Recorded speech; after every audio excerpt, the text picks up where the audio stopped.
هر کس که کده، هر کس که دست داره، هر کس چی کده بچهشه شپږ ویشت کلن میرویس چې 7 میاشتې د کوژدې شوی وي او د خپلو هیلو پوره کېدو ته یې شېبې شمېرلې، ځان وژونکي بریدګرې ټولې هیلې له خاورو سره خاورې کړې.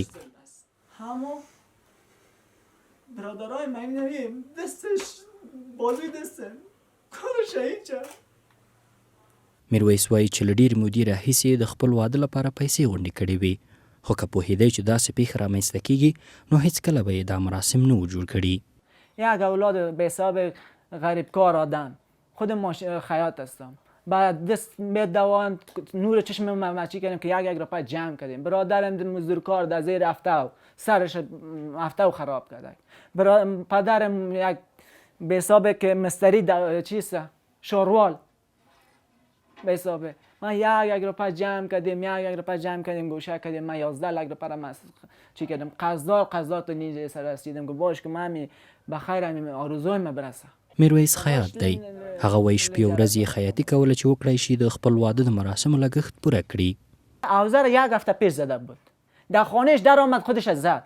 این که از خود امنیتش گرفته نمیتونه، از خود از مردم عامش رقم میگیره.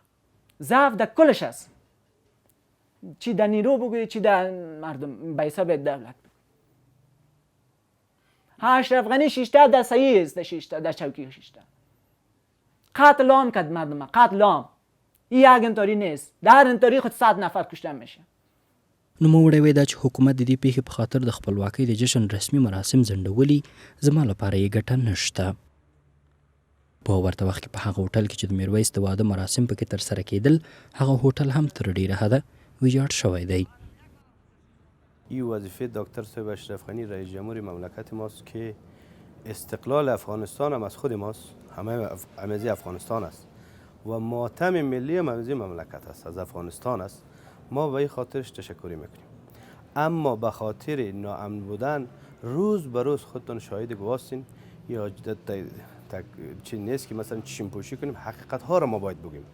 اگر سردمداران ما میخواهد که این خودشان جور شود، انتقاد بپذیرن، عمل بکنن.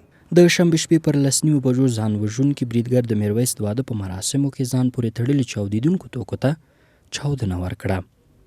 63 تنه یې ووژل او 102 تنه یې نور ټپیان کړه.